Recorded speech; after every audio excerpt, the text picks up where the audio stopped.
Je vais débuter de ce pas. Je vais commencer par un merci. Généralement, on le fait à la fin de la présentation. Je le fais au début parce qu'il y a une majorité des gens qui sont dans ce séminaire qui sont nos clients actuels. On le fait pas assez souvent.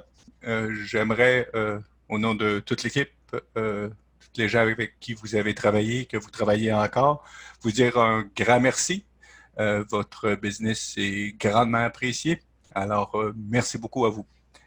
Euh, les membres de l'équipe aujourd'hui, ben, vous nous voyez en double. C'est vraiment avec et sans barbe et avec et sans lunettes pour moi. Je m'appelle Pierre Gilbert, je suis le directeur des ventes chez XRM Vision et je suis accompagné de Martin Vigent. Martin, directeur des opérations chez nous. Euh, voilà. Avant de débuter, et je vais faire ça très bref parce que, comme je l'ai mentionné, la plupart des gens qui sont ici, ce sont nos clients. Le séminaire d'aujourd'hui, on se prend comme étude de cas. Donc, on va vous démontrer comment nous, certains de nos outils, évidemment, on a masqué des informations de clients, et etc., mais ce sont des outils qu'on utilise dans notre quotidien. Donc, on va vous démontrer comment, on va vous raconter un peu l'histoire de XRM, comment on est en intervient à utiliser Power BI, et puis la puissance et les bénéfices que l'outil nous a apportés. Donc, l'agenda pour aujourd'hui, on va parler des données et pourquoi elles sont importantes. Je pense que tout le monde le reconnaît, mais je vais prendre quelques temps là-dessus. Les enjeux d'affaires qui sont rencontrés dans les projets de BI, le rôle de l'analytique, et puis après ça, on va tomber dans le cas spécifique de XRM Vision pour terminer avec comment on peut vous accompagner dans ces projets-là. On va parler des données. Moi, personnellement, les dossiers de Power BI, je trouve ça toujours intéressant, ou de BI de manière générale dans l'entreprise. Je trouve ça toujours des projets fort intéressants parce que ça force nos clients à se poser des questions essentielles. Donc, les discussions sont toujours très intéressantes et les questions essentielles étant qu'est-ce que je veux mesurer et c'est quoi les informations sur lesquelles je veux agir. Alors, c'est toujours fort stimulant d'être en entreprise puis d'entendre ces conversations-là. Euh, le phénomène n'est pas nouveau. Ce qui s'ajoute ici, donc la prolifération des données, beaucoup de données, de plus en plus de données qui viennent donc, comme vous voyez, ça continue de grandir. Donc, on reçoit et on entre et on reçoit de plus en plus de données. Et la constatation qui est faite, c'est que les gens les utilisent pas. Donc, on est en fait assis sur une mine de renseignements et on fait peu de choses avec. Voilà.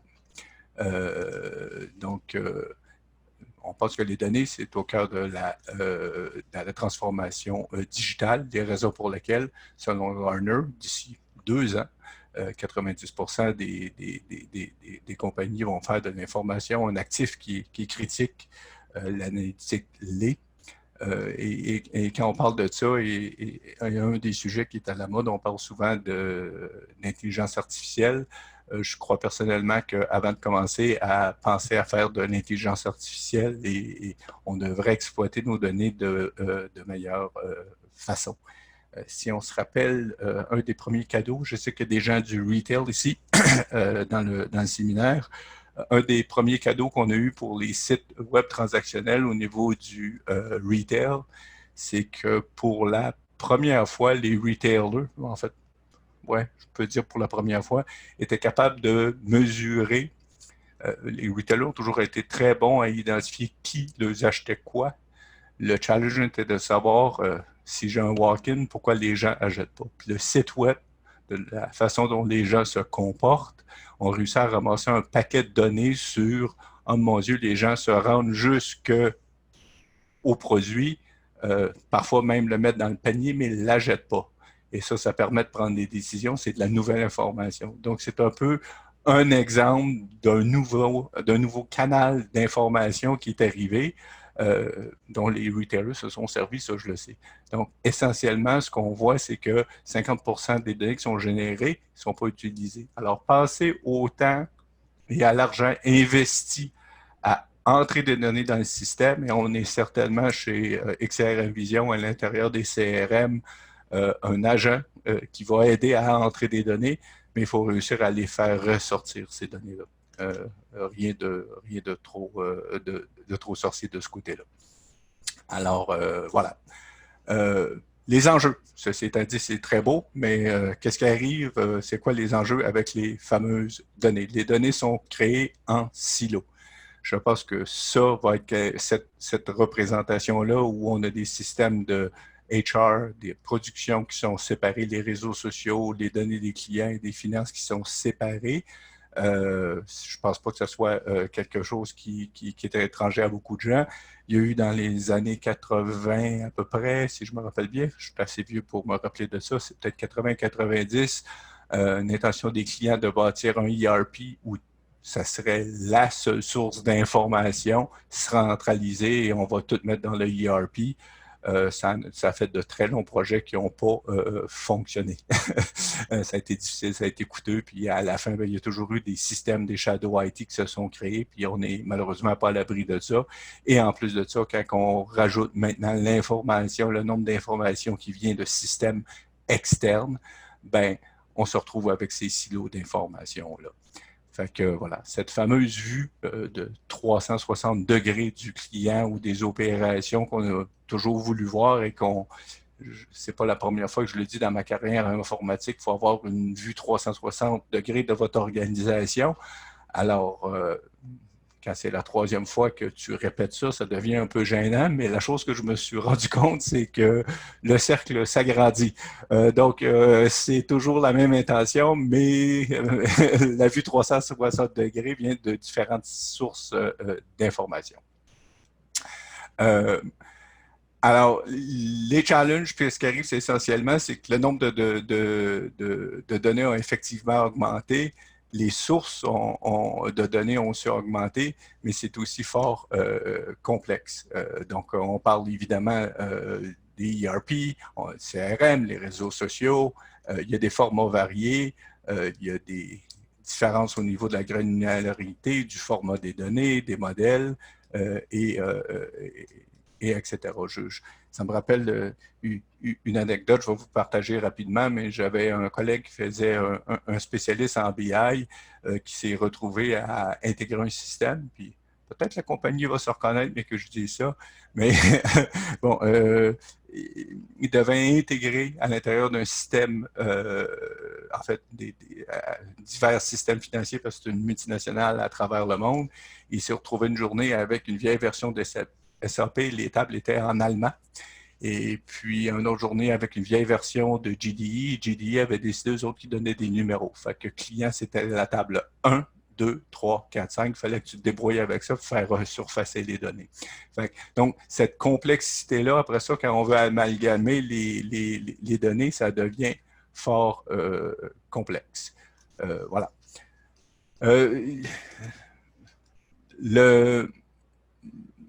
Les délais en analytique et dans la grande entreprise, on l'a observé, c'est des projets qui ont été longtemps, très longs et complexes. Donc, c'est des projets qui prenaient des années et qui étaient excessivement coûteux. Ce qu'on observe, parce que puisque le sujet ici, on parle de PME, ben, la complexité de la PME aujourd'hui, là, tout autant. Donc, les systèmes, les îlots d'information, c'est aussi vrai pour une multinationale qu'une petite entreprise. Donc, c'est les mêmes challenges, certainement pas avec les mêmes moyens. Alors, ce qui arrive avec ça, c'est qu'on finit par produire des rapports. Je pense que les rapports ont encore une très grande valeur, ça c'est étant dit, parce que il y a des choses qu'on veut regarder toujours de la même façon. Un bilan financier, c'est un bilan financier, puis si on est créatif dans le bilan financier, c'est difficile de regarder la réalité, disons. Mais ceci étant dit, et ça c'est peut-être un premier niveau d'analyse, c'est qu'on fait, lorsqu'on a un rapport, un assessment de la situation. C'est bon, c'est pas pire, c'est mauvais, c'est excellent. on a une situation dans un temps T et on regarde. Ceci étant dit, quand les systèmes sont monolithiques, ben, c'est la cause qui devient plus difficile à faire. D'où l'idée de dire on va aller faire du Power BI et on va aller faire du BI parce qu'on va être capable de croiser ces données-là. Par exemple, dire, OK, c'est quoi l'impact de mes ventes depuis que j'ai coupé 50% de mon budget de marketing, et etc., etc., ce genre d'informations-là, où j'ai coupé, j'ai moins de hits sur mon site web, ce genre d'informations-là. Donc, ça nous permet d'aller chercher des causes à des problèmes et de prendre action là-dessus. Souvent, quand on s'en va dans les approches traditionnelles, quand on demande ça à des... Et je ne veux pas insulter les gens de TI, loin de moi, je les adore. Ceci étant dit, ça fait partie de une des nombreuses choses qu'ils ont à faire. Les gens de business veulent toujours plus d'informations, ils la veulent tout de suite, ils ne sont pas toujours aussi capables de l'exprimer de manière claire, donc ça apporte des délais et des frustrations. Donc, l'idée de Power BI, c'est de réussir à dire comment on peut démocratiser cet état de fait. Alors, on parle de l'analytique à la rescousse et vous allez reconnaître mes îlots d'information. Alors, ce qu'on veut faire, c'est de bâtir des ponts via une zone unique d'information. C'est la moins spectaculaire des phases, c'est peut-être un peu plus obscur, ça se passe plus dans le back-end, mais c'est de réussir à prendre ces données-là et de l'utiliser. Alors, première étape, est à ce niveau-là. C'est important de les valider. L'autre chose aussi, puis ça, c'est une approche qu'on privilégie de manière certaine, c'est oui, on va définir des KPI, etc. Ceci étant dit, ça permet aussi de mesurer, d'analyser, on prend des actions et on peut replanifier. Donc, c'est un cercle qui se poursuit et qui est hautement itératif. Donc, la perfection est le pire ennemi du bien. On peut commencer avec d'une manière et faire évoluer le modèle. C'est d'ailleurs ce qu'on a fait chez nous. Je vous raconterai comment notre aventure Power BI est arrivée tout à l'heure. Mais essentiellement, on gère bien ce que l'on mesure. Quand on ne mesure pas quelque chose, généralement, on ne le gère pas. Généralement. Donc, je parlais du concept de libre service. C'est un peu selon deux axes qu'on peut le définir, ce libre service-là. Le premier, pour produire des indicateurs et des rapports. On peut avoir des power users qui vont produire ces rapports-là. Donc, pensez à votre expert aujourd'hui qui fait les pivot tables à l'intérieur de Excel. Le problème avec ça, c'est que ce power user-là qui fait les power pivots à l'intérieur de Excel a l'information sur son desktop et a le monopole de la vérité. ce qui est en technologie de l'information. Quand on pense qu'on fait dans la vie, on est en technologie de l'information, on veut qu'elle soit partagée et aussi qu'elle soit unanime. Et puis, ben, ça permet aussi aux utilisateurs et aux dirigeants, ça leur donne les outils, on va le voir lors de la démo, que ben, un dirigeant peut commencer à regarder sa réalité de la façon dont il veut, sans retourner et dire, ah, ben, j'aurais besoin de ce rapport-là, j'aurais besoin de voir cette information-là, de ce côté-là, de cette manière-là, et etc. Donc, il y a une manière de démocratiser ça qui fait que les gens peuvent commencer à réfléchir à partir de l'information qu'ils ont. Donc, première étape, on a agrégé cette information-là. Power BI, il y a des plugins qui existent sur plusieurs systèmes déjà existants, ce qui permet d'aller chercher cette information-là et faire un certain nombre d'actions. Du côté technique, Martin va vous en donner un peu plus de détails tout à l'heure. Je vais vous parler de XRM Vision, je vais vous parler de nous, je vais vous parler de notre réalité, je vais vous parler qu'est-ce qu'on a fait, je vais vous parler comment que le projet a commencé parce que je trouve l'histoire absolument charmante. Alors, XRM Vision, vous le savez, on est une compagnie en service professionnel. J'ai le directeur des opérations ici et je lui dis souvent, ben, je parlais à quelqu'un dans le monde alimentaire, je disais, ben, j'ai un inventaire périssable et je lui ai répondu pas autant que la mienne. Parce que moi, mon inventaire, Sachez qu'on ne traite pas les êtres humains comme de la salade ou de la laitue, mais ceci étant dit, mon inventaire est hautement périssable. Une heure qui n'est pas travaillée une journée, je ne peux pas la rattraper le lendemain. Ou une journée qu'une ressource est chez nous et qui se tourne les pouces, ben, je ne peux pas la rattraper. C'est une perte nette au niveau de l'inventaire. Alors, c'est au cœur de nos opérations. Donc, notre défi, et c'est aussi vrai pour le monde manufacturier d'ailleurs, c'est un sempiternel défi des gens au secteur manufacturier, c'est de dire comment que j'ai réussi d'arrimer mes projets, mes prévisions de vente avec les projets. On a tous, je suis directeur des ventes, donc je sais, on a un degré d'optimisme qui est différent selon le représentant et on a, ceci étant dit, ça implique nos gens d'opération. C'est-à-dire qu'évidemment, quand on va aller fermer un contrat, on veut commencer à l'exécuter, puis on veut commencer à l'exécuter avec les bonnes ressources, d'où la gestion de l'expertise, et selon un échéancier. Généralement, quand les clients signent un contrat, ils veulent commencer le plus tôt possible. Et généralement, la réponse qu'on reçoit, et c'est tout à fait normal. Nous, il faut qu'on réussisse face à ça à, une fois par semaine, réussir à dire c'est quoi l'état de la situation, qu'est-ce que j'ai au niveau du staffing, qu'est-ce que je vois, qu'est-ce que je peux promettre à mon client, c'est quoi la réalité, et aussi de prendre des décisions au niveau de dire hey, il nous manque de l'expertise à ce niveau-là, je regarde mes prévisions de vente, j'ai besoin d'augmenter mon inventaire. Voilà.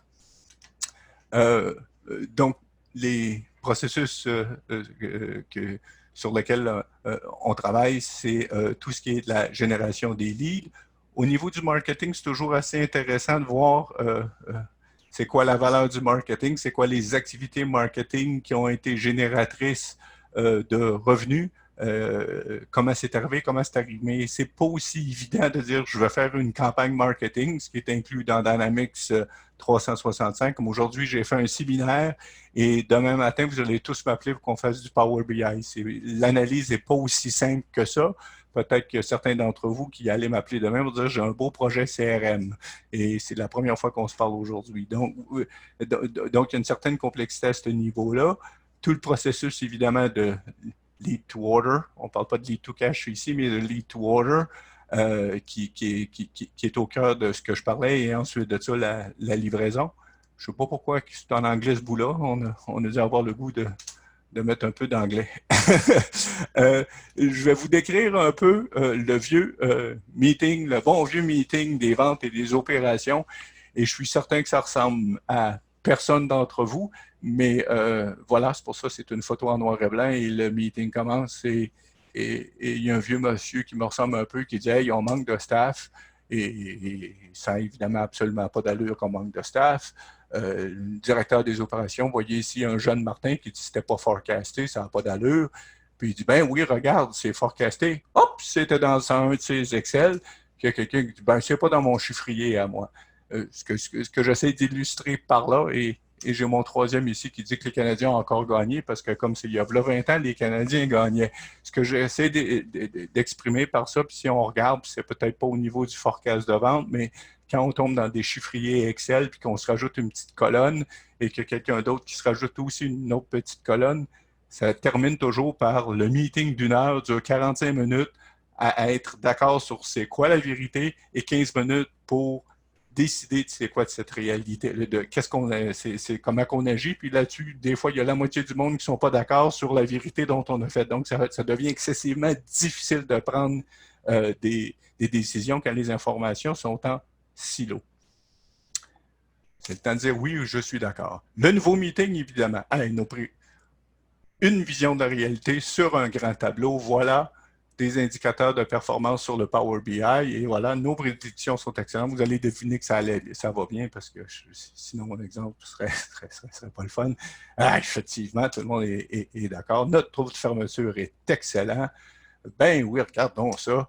Il faut engager, c'est évident. Et le pauvre monsieur dit les Canadiens ont encore perdu. On est rendu aujourd'hui. Donc, j'oserais dire les résultats ou les objectifs majeurs de nos systèmes, de notre Power BI, puis c'est prévision du flux monétaire. Combien va rentrer d'argent? Est-ce qu'on a les effectifs nécessaires? Oui, non, comment on s'ajuste?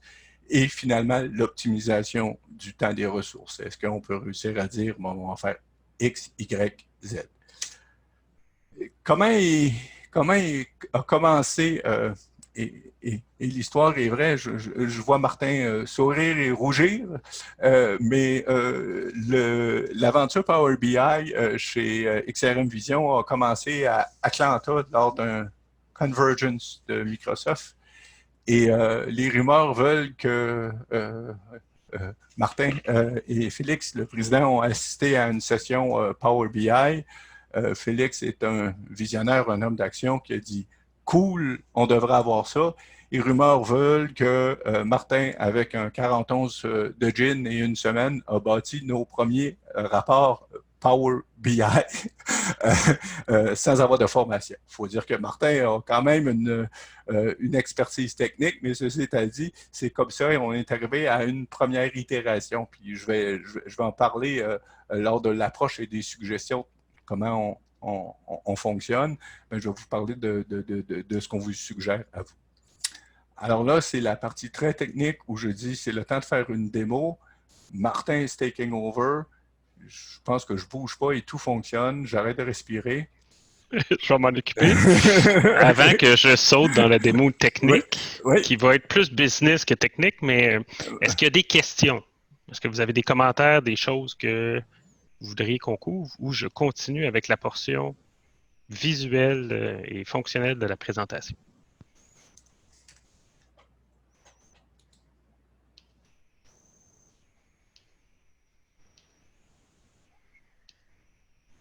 Donc, j'y vais, je te laisse valider s'il y a des questions. Tu m'arrêteras, Pierre, en cours de route s'il y en a. Oui. Donc, en gros, on a 4 niveaux chez XRM Vision. Puis, comme Pierre disait, ça a commencé avec nous voulons une vision de ce qui va se passer dans l'organisation. Puis, je vais rentrer dans le détail de chacun. Et on a parti le premier, je vais dire dashboard ou le premier dataset pour permettre de regarder les données. Ce dataset-là était non optimal, prenait une éternité à rafraîchir et autres, mais nous a permis d'apprendre et de réaliser que le premier dashboard qu'on a fait n'était pas du tout celui dont on avait besoin. Puis de celui-là, s'est transformé 3 dashboards. Des 3 autres, il y en a eu 6. Et tranquillement, au cours des années, on est arrivé à, je vais dire, une douzaine de dashboards exécutifs pour permettre de regarder l'ensemble de l'organisation. Ensuite, on a des dashboards opérationnels, que là, c'est l'équipe de 2e niveau qui va les prendre. Donc, mon but aujourd'hui, c'est de vous montrer une vision de nos dashboards, je vais dire, exécutifs pour voir l'organisation, puis nous permettre de travailler dans chacune des choses. Donc, vous voyez ici, on est dans une application commune, donc l'ensemble des dashboards ou des rapports sont au même endroit, visibles et accessibles par tout le monde qui en a besoin. Puis, on les a mis par statut. Donc, marketing. Aujourd'hui, je ne toucherai pas le marketing parce qu'on a des webinaires spécifiques juste sur le marketing qui vont couvrir ces aspects-là. Aujourd'hui, on va se focusser sur les ventes et sur les opérations. Donc, quand je rentre dans les ventes, puis je me mets dans la peau d'un Pierre Gilbert qui veut voir ses ressources ou parler de ses ressources, si j'enlève les filtres qu'on a déjà ici, mais je me retrouve avec l'ensemble de l'organisation. Mais la réalité, c'est que dans nos CRM, ou peu importe quel système qui fait le suivi de nos opportunités, la difficulté, parce qu'on a beaucoup de données et beaucoup de choses, on ne sait jamais quoi regarder, ou du moins on a une difficulté à regarder ce qui est spécifique, puis ce qui pourrait avoir un vrai impact sur l'organisation.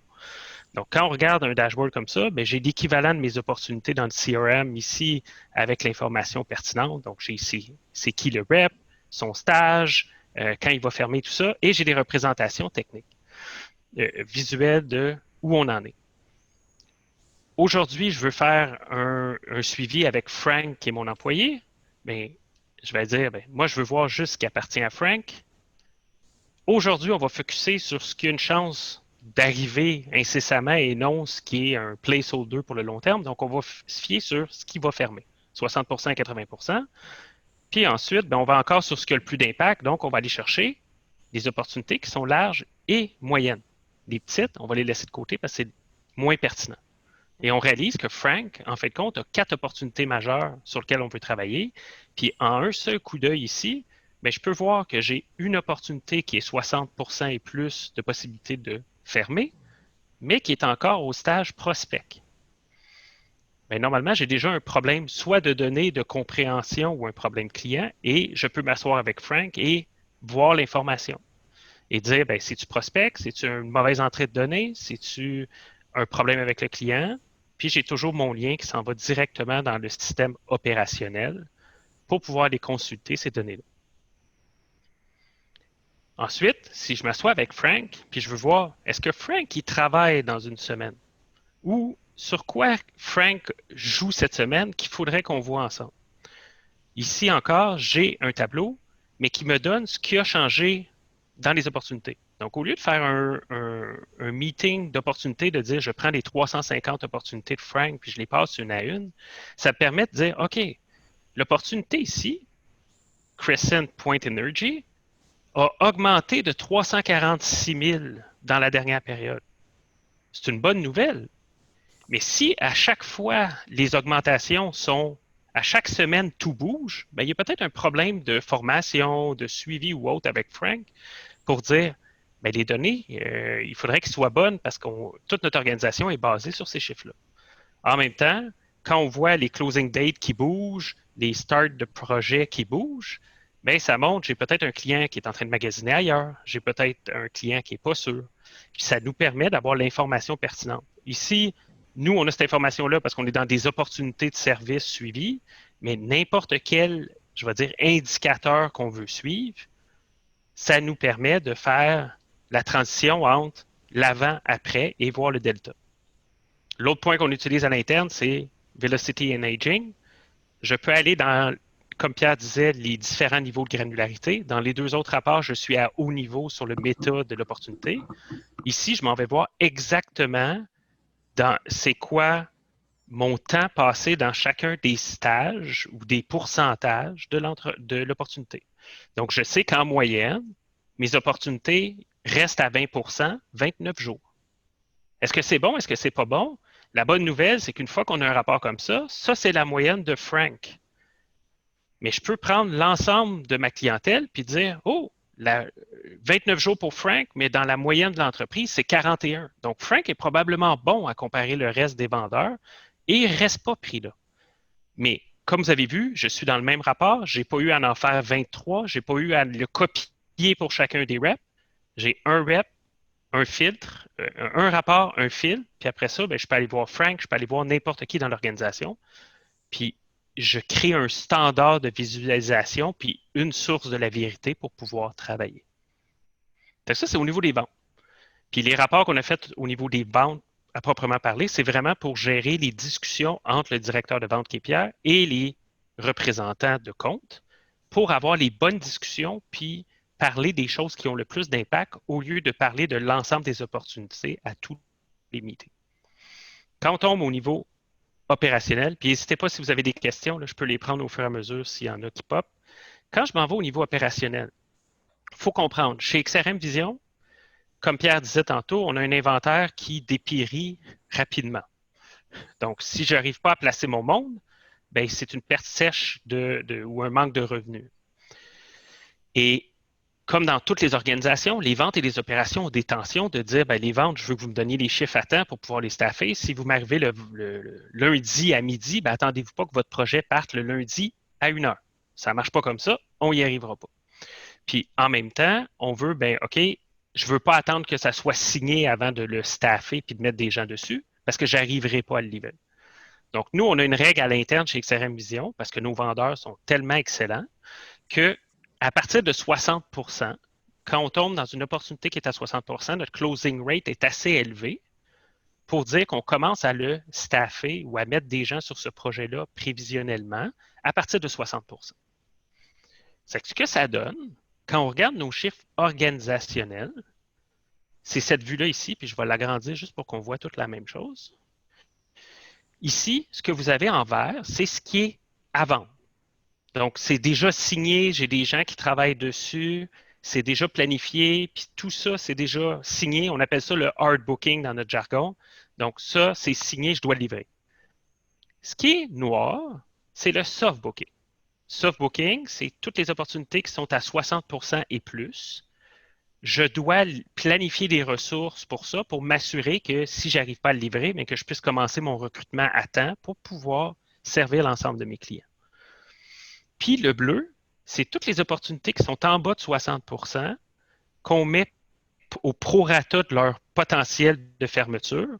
Puis ce que ça me donne une vision de mon pipeline réaliste qui permet à la fois aux ventes de dire, ben, si je suis rendu à 600 000 puis j'ai du monde pour 1 million à livrer, on est dans le trouble, puis il faut vendre plus, il faut trouver une stratégie.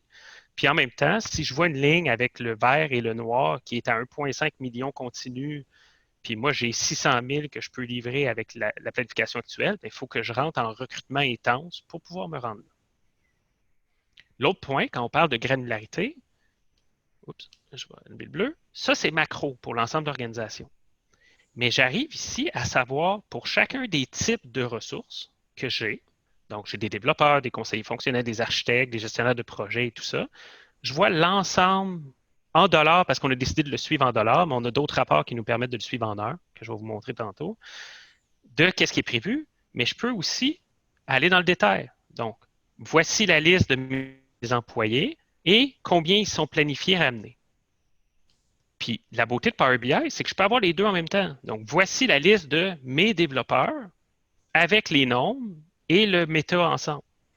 Puis quand Pierre disait tantôt que les exécutifs ou le CEO ou le président peut décider quelle vue il veut avoir, on peut avoir plusieurs vues dans le même graphique, puis la personne regardera la vue qui l'intéresse, mais toujours sur la même version de la vérité. Mais ça nous permet aussi d'aller macro ou micro selon le niveau de détail qui est nécessaire dans une situation. Fait que ça, c'est notre planification au niveau. Dollar amount, pipeline, dire est-ce qu'on y va ou on y va pas. Quand on descend d'un niveau, on tombe au niveau heure planifiée. Puis là, je me retrouve avec mon hard, mon soft et les opportunités, la même chose. Puis j'aurai les heures internes. Puis vous voyez, c'est juste que les dates ne sont pas pareilles d'une place à l'autre. La ligne jaune, ça serait mon 80% de capacité. Puis la ligne rouge, c'est 100%.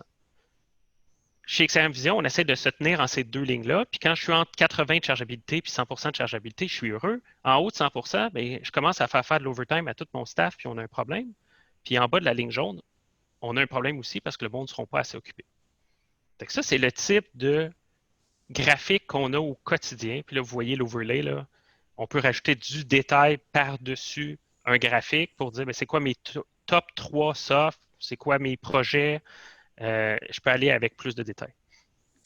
Juste peut-être une parenthèse, Martin. Power BI, l'information qu'il y a de là provient de combien de systèmes? Je sais qu'il y en a au moins 2, mais est-ce qu'il y en a 3? En ce moment, de la façon dont on le fait, on a 2 CRM à l'interne. Donc déjà là, on fait x2 au système. On a tout ce qui est financier, plus des sources spécifiques de données. Je pourrais dire, j'ai un Excel rempli manuel, là, puis je vais dire, on est connecté à des sources de Microsoft aussi, spécifiquement. Mais Power BI, la beauté, c'est qu'on n'a plus besoin de faire de la manipulation de données, on n'a plus besoin de faire de cubes. Power BI, dans l'ensemble, va aller chercher l'ensemble des données, l'agréger. Puis Power BI va avoir les données à même Power BI. Donc, on se retrouve vraiment avec une vue consolidée. En ce moment, on a 2 CRM, on a le système financier, on a des Excel manuels qui sont de la saisie d'autres systèmes qui n'étaient pas accessibles pour des notions de sécurité. On a notre système RH qui nous amène toute la logique de hiérarchie et tout ça. Donc, on a une panoplie de systèmes à l'interne qui sont intégrés là, pour pouvoir faire ce genre de rapport là, à l'interne. Puis là, on voyait le rapport planifié ici et, je vais dire, niveau exécutif de dire où on s'en va, mais je peux descendre au niveau très, très micro de dire, voici mes heures travaillées dans une semaine, voici les types travaillés. Puis là, il faut comprendre que quand on clique sur un, la vue à droite se filtre parce qu'un rapport Power BI est intégré tous ensemble. Donc, la notion ici, c'est que si je veux le détail, j'ai le détail de mon hard, voici les projets. Mon soft, voici les projets. Là, c'est de l'administration, voici les projets d'admin à l'interne où on passe du temps. Puis ça nous permet de faire un drill down dans chacun des données puis d'aller chercher ce qu'on a besoin. Fait que ça, c'est au niveau opérationnel, information à tous les jours. Où on va encore plus bas, c'est qu'on Power BI permet aussi à un employé ou à une équipe de s'autogérer. Puis quand Pierre disait tantôt, ce qu'on aime le mieux quand on part un projet Power BI, c'est qu'est-ce que vous voulez mesurer?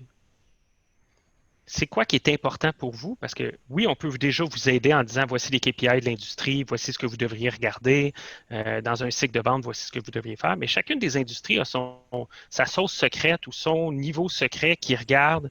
Certains, ça va être pas le taux de facturation, mais le taux d'heures non facturables. Dans d'autres, ça va être le nombre d'appels clients, puis le monétaire est moins important parce que c'est l'opérationnel qui va gérer le monétaire. Ici, vous voyez l'équivalent d'un KPI opérationnel, puis ici, chaque personne peut aller voir lui-même. Donc là, on l'a au niveau organisationnel en disant, ben, j'ai mes targets pour les heures de vente, pour la chargeabilité, pour la formation, pour les heures non facturables, pour la chargeabilité de mes gestionnaires de projet, pour les heures non facturables de mes projets, pour les heures de gestion à l'interne. Et quand je m'en vais dans des fils, puis ici, ben, je peux dire pour tel gestionnaire, puis quand je choisis un gestionnaire, bien, ce tableau-là va se mettre à jour avec les données de son équipe spécifique. Donc, j'ai la vue macro exécutive, j'ai la vue opérationnelle, et ces dashboards-là sont partagés à chacun des utilisateurs dans l'organisation. Donc, un utilisateur, un employé qui va aller voir, lui, est-ce qu'il répond aux KPI qui sont propres à son poste? Il a le même genre de dashboard qui montre exactement la même chose. Donc, on est capable d'aller faire un self-service pour le plus bas niveau de l'opération pour faire le suivi de leurs objectifs. L'autre point, puis ça, je vais dire, c'est le nerf de la guerre dans toute firme de consultation, les feuilles de temps. On facture les feuilles de temps faites, on fait le suivi des feuilles de temps faites. Et ce que je vous montre ici, c'est rapport de feuilles de temps. Donc, je vois que moi, je ne fais pas beaucoup de facturation et je suis non facturable 40 heures semaine. Mais chaque personne pourrait voir sa feuille de temps. Puis, au lieu de demander à quelqu'un, ben, allez donc dans un autre système, mettre à jour les données, rafraîchir et autres, il y a moyen d'embedder du Power Apps, qui est un autre de nos services qu'on offre, qui est une autre techno de Citizen Developer qui vous permet de faire des applications rapidement par vous-même, à même le dashboard pour dire, ben, OK, je n'irai pas ailleurs. J'ai besoin de faire une feuille de temps, je vais aller dans ma feuille de temps, puis automatiquement, vous voyez ma feuille de temps, puis là, les dates ne sont pas pareilles, là, mais vous voyez ma feuille de temps, je pourrais aller rajouter des items ici et automatiquement mettre à jour le rapport. Donc, ça me permet d'avoir une vue consolidée avec de l'applicatif et de la saisie à même un rapport Power BI, puis accélérer la productivité de mon équipe plutôt que de leur donner 4 outils déconnectés, qu'il faut qu'on aille dans un, qu'on rafraîchisse le deuxième, qu'on rafraîchisse le troisième pour avoir l'information. Donc, ça fait le tour des outils. C'est sûr qu'on est à 10 000 pieds de ce qu'on utilise, mais il faut comprendre que depuis ce jour-là à Atlanta, où on a fait notre premier Power BI, on n'avait pas tant de gin que ça, Pierre. Ce qu'on a fait, c'est que l'ensemble d'XRM Vision est géré par Power BI. Aujourd'hui, nous avons fait le commitment que si la donnée n'est pas dans un Power BI en quelque part officiel et compris par tout le monde, cette donnée-là n'existe pas. Donc, si à un moment X, il y a quelqu'un qui arrive avec un Excel puis qui dit « Moi, j'ai un outil Excel qui va super bien », automatiquement, nous le convertissons sur les sources de données d'entreprise en Power BI. Puis, convertir un Excel en Power BI, ça peut prendre 2 heures, 4 heures, une journée, dépendant de la complexité, mais on ne parle pas de projet de 3 mois. Puis une fois qu'on a fait la première version, la plupart de ces rapports-là sont arrivés à la version 2, 3. Certains sont à la version 24 parce qu'on réalise toujours que, ben, telle donnée, j'aimerais ça en connaître plus, j'aurais besoin de telle info, et on creuse, on creuse, on creuse. Ce qui nous permet de rentabiliser l'ensemble de nos données à l'interne. Est-ce qu'il y a des questions, commentaires sur ça? J'ai rien ici, toujours pas de questions, non.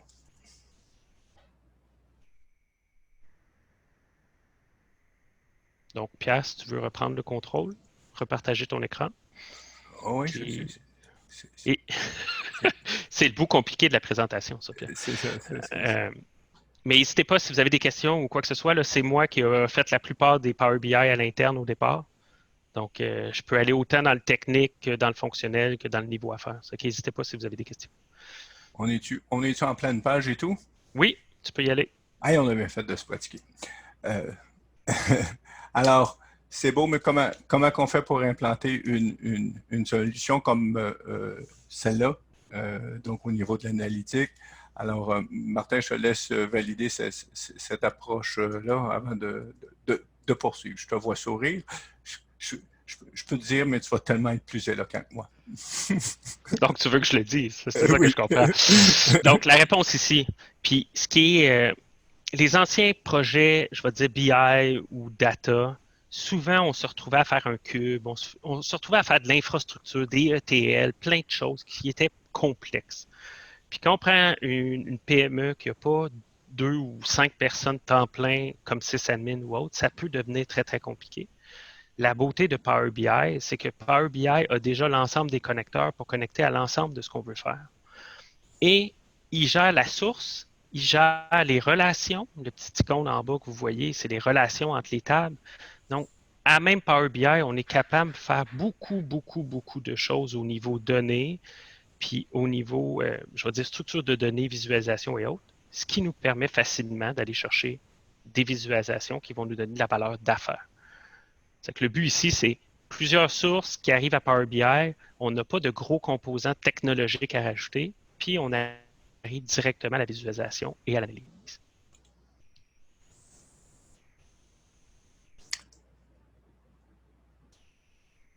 Est-ce que tu veux que je continue, Oui, non, Pierre? non, j'y vais. Non, OK, c'est non, non, bon. non, non, j'y vais, j'y vais.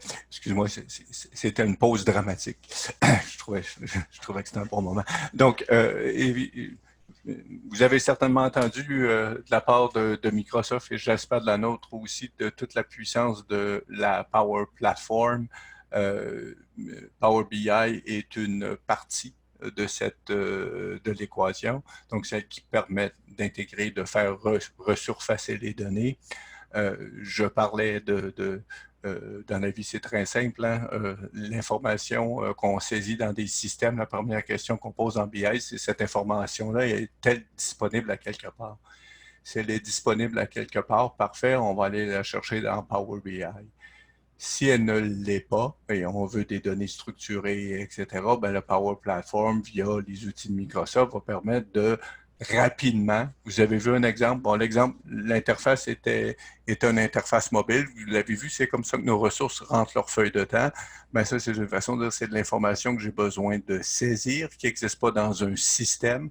Alors, on va bâtir cette application-là, l'approche Citizen Developer, avec un bémol, si vous me permettez, c'est je vais dire un citoyen évolué. Faut quand même faire attention pour ceux qui ont connu l'époque des listes SharePoint, c'était facile de les faire, mais il y a des défis au niveau de la gouvernance à un moment donné. Donc, il faut quand même rester prudent là-dedans et pas partir dans toutes les directions parce que ça peut devenir chaotique, je dirais. Mais c'est possible de le faire. Ça, c'est-à-dire, si vous êtes à l'aise avec le chaos, c'est correct. Moi, personnellement, je le suis.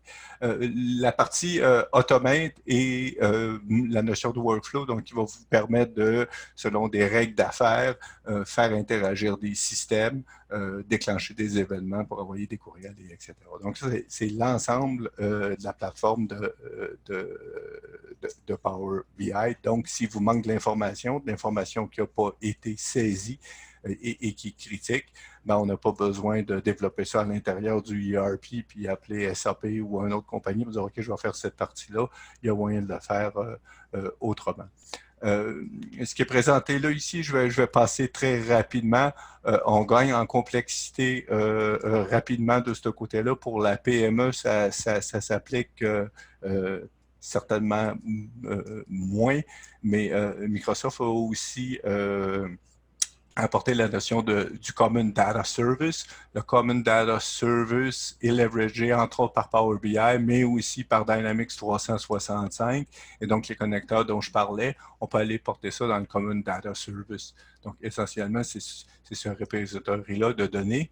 Et on peut aussi mettre ça dans dans un data lake. Et c'est là où on gagne en complexité. Je vous dirais, au point de vue, là, on devient, là, on ne parle plus de quelques semaines. Quand on tombe dans les notions de data lake, là, on tombe typiquement dans de la grande entreprise et ça devient plus complexe. mais voilà. Dynamics Insights, la série de Insights, peu connue pour les gens qui ont Dynamics CRM, les dernières versions, c'est des notions, je dirais, de machine learning / intelligence artificielle qui nous permet de mettre certaines flags et suggérer des prochaines actions basées sur des algorithmes standards. Ce que je vous dirais, c'est regardez-les et si, telles qu'elles sont, elles vous plaisent, elles vous apportent de la valeur, go for it. Si vous voulez commencer à jouer dedans, le retour sur l'investissement est généralement un peu long. Donc, je me permets de le dire de cette façon-là. Martin sourit, je ne sais pas si c'est parce que je viens de dire une niaiserie ou s'il est d'accord. Je vais vous parler de l'offre de XRM Vision, plus de notre offre et en fait de notre approche, ce qu'on peut faire avec nos clients. Je vais oser prétendre qu'on n'est pas les plus grands spécialistes en Power BI à Montréal ou au Canada, mais on est certainement un des leaders au niveau de la Power Platform et de Power BI. Donc, dans le contexte que je vous ai expliqué là, on est en mesure de faire ce que vous voyez là, c'est-à-dire l'accompagnement au niveau de l'architecture, de la gouvernance. Je le mentionnais, ça prend quand même une certaine rigueur. On parle des données. Alors, oui, des citizen developers, mais il faut quand même s'assurer de l'intégrité des données. Là, c'est là où je veux que mes gens d'informatique recommencent à m'aimer parce que je n'ai pas été gentil avec eux tout à l'heure. L'expertise métier. Donc, comme dans la vie, on fait du CRM et etc. On a des gens qui connaissent très bien ces cycles-là, ces réalités-là. Donc, les SMEs pour vous accompagner. Et comme je vous dis, ça, c'est le plus beau cadeau. J'ai tellement de fun quand j'assiste à ça. C'est la définition des indicateurs de performance et qu'est-ce qu'on veut mesurer. Parce qu'à l'intérieur d'une organisation, c'est intéressant parce que ça apporte des discussions qui sont au cœur de l'entreprise et qui disent qu'est-ce qui est important à la fin. Alors, c'est un exercice Power BI, même si on ne tomberait pas avec un Power BI à la fin d'avoir ces discussions-là sur quoi on se mesure et comment on s'évalue, c'est absolument fascinant. Et ça fait aussi ressortir quelle information qui me manque pour prendre des décisions. Fait que c'est des discussions qui sont fascinantes. La conception des tableaux de bord, évidemment, et des rapports, là, je pense qu'on vous l'a montré, et l'intégration des données avec les systèmes. Comment commencer, quoi faire, où? On vous mentionnait, ces projets-là peuvent durer très longtemps. Power BI permet, je dirais, d'avoir ce que j'appelle des petites victoires et de commencer tranquillement la bonne vieille approche en anglais qu'on dit crawl, walk and run. Alors, on peut commencer à Atlanta avec une demi-bouteille de gin, si j'ai bien compris, et de commencer à faire certains indicateurs de performance et de dire, OK, c'est très bien, j'ai un premier jeu de données et de commencer à réfléchir à partir de ces données-là. Et ça permet de réaliser, oui, mais il me manque de l'information pour prendre ma décision comme du monde.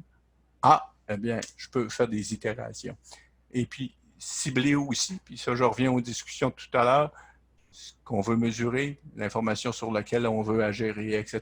Partons pas, on a énormément de KPI, on est en technologie de l'information, donc on l'adopte, etc. On a atteint un niveau de détail, mais si on avait voulu atteindre le niveau de détail qu'on a aujourd'hui, ça aurait été très long, on serait arrivé à un résultat final pour dire ben finalement, c'était pas tout à fait ça, et on aurait tout recommencé la chaîne. Fait qu'on dit première petite victoire, premier challenge, je veux bien arrimer mon processus de hey, quand j'ai mes actions de vente, il faut que je réussisse à avoir le staff, il faut que j'aie une prédictibilité au niveau de mon inventaire, quote unquote. Mais ça, c'est une première victoire qui est importante pour nous. On l'a attaqué. Ensuite de ça, on dit comment on peut raffiner. Est-ce qu'on y va par ressources, par expertise, etc., etc., etc. Et puis, dès le début, il faut accepter que les choses vont changer.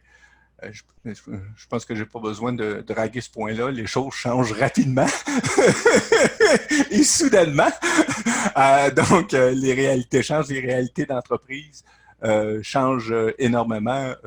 L'importance d'un site web transactionnel pour un retailer. J'avais un exemple où on travaillait un projet de CRM et il est tombé en deuxième priorité parce que tous les magasins ont fermé et ça prenait un site web transactionnel pour le lendemain matin. Vous vous imaginez que le projet CRM, à ce moment-là, ce que je veux dire par là, c'est que les choses changent rapidement. Alors, voilà. Et continuer, je vous dis, allons-y step by step. Et plus dans le processus qu'on a observé, c'est plus dans le processus on avance. Donc, généralement, notre implication au début du projet est plus grande. Et plus ça avance, moins on est impliqué, puis plus le client s'approprie sa solution. Dépendamment de la philosophie de l'entreprise, bien sûr, il y en a qui préfèrent se concentrer sur ce qu'ils font de bien et pensent que les TI devraient être faites par des partenaires, mais il y a d'autres des approches qui disent non, je veux m'approprier la solution et devenir autonome. C'est tout à fait possible. Et c'est des skill sets qui sont si elles ne sont pas disponibles, c'est des connaissances qui sont facilement, qui sont atteignables. On n'a pas besoin d'aller faire 3 bacs et 4 années de formation pour devenir efficient en Power BI. Si je peux me permettre, Pierre, sur ce point-là en particulier, souvent la complexité du Power BI, c'est d'amalgamer les données puis de faire ce qu'on appelle un dataset ou un répertoire de données qui se tient. Une fois que ce répertoire de données-là est fait, puis ça, on peut vous accompagner là-dedans, faire les rapports comme tel, le visuel, c'est pas plus compliqué que de faire un chart dans Excel. Donc, une fois que vous avez les données, que vous comprenez les données et tout ça, il y a moyen de s'approprier la création de visuels très, très facilement pour un client. Merci, Martin. Ça commence à ressembler à une conclusion. Alors, ce qu'il faut retenir, en fait, évidemment, la valeur d'analytique, c'est pour exploiter les données. On rentre de plus en plus de données et on ne les exploite pas à sa juste valeur. C'est encore dans ma tête clair, net et précis. Puis ça, c'est vrai pour la petite, la moyenne et la très grande entreprise. C'est toujours un défi. Les défis sont différents, mais ils sont toujours là. Et puis, le nombre de données continue d'augmenter. Un projet de beacon dans le retail des e-maps était excessivement coûteux. Puis là, je pense qu'un beacon, ça coûte à peu près 30$. Donc, c'est le genre d'information aujourd'hui qui est très démocratisé. Ça ne requiert pas l'analytique. On part avec un système et c'est un environnement qui est complémentaire à vos systèmes actuels. On n'a pas besoin de bâtir une infrastructure et tout à côté de ça. C'est certainement à la portée. Je pense que le coût de licence, je vais dire, ne me crucifiez pas, mais je pense que c'est à peu près 10$ par usager par mois. Ça, c'est pour les usagers qui consomment. Dans certains cas, si on reste dans un certain cadre, ça peut même être inclus dans certaines licences de Microsoft. Donc, ça dépend toujours là, des genres de plans et du contexte, mais ceci étant dit, pour consommer les données, puisqu'on vous a montré 10$ par mois, je pense que ça le vaut. On réussit à donner du libre service, puis le libre service, ça permet aux exécutifs de réfléchir et de prendre en compte des variables qu'ils n'auraient pas prises à l'intérieur du rapport dont je parlais tout à l'heure, qui est généralement une matrice à 2 dimensions, et ça s'arrête là. Là, on peut penser de manière multidimensionnelle et quand tu prends des décisions, des fois, ben, tu vois des choses à l'intérieur de Power BI. Moi, je le fais personnellement, puis dire « Ah, je n'avais pas pensé à ça, je n'avais pas vu cette corrélation-là, je n'avais pas pris en compte cet élément-là. » Et je pense qu'il faut le répéter plusieurs fois. Ne voyez pas un projet Power BI comme un projet qui oui, c'est un projet de longue haleine, mais on peut commencer très rapidement avec des petites victoires. Et la piste de réflexion que je vais vous inviter, je vais vous ramener au graphique. Quand vous partez un meeting et qu'il y a des Excel qui s'ouvrent, c'est probablement une première très bonne idée de dire peut-être que ça serait mon premier projet Power BI parce que justement, cette source de vérité-là, les données ne sont pas rafraîchies, ne viennent pas de la même date, il y a ci, il y a ça, tout ce genre d'informations-là. Fait que c'est probablement une première piste de réflexion. S'il y a beaucoup de chiffriers Excel, il y a peut-être une belle opportunité de dire on va les commencer, on va commencer un par un et on planifiera une approche globale. Pour ceux qui voudraient nous joindre, voilà les informations. Nous avons un sondage de 108 questions, je pense, Martin, hein, ce coup-ci. Exactement. Je vous l'envoie tout de suite. Vous devriez le voir popper à votre écran.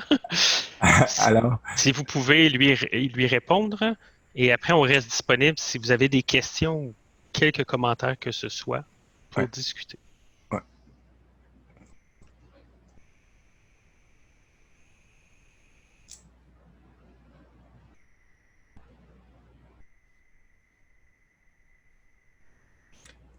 Sinon, pour ceux qui nous quittent, merci encore pour votre temps. J'espère que ça a été utile.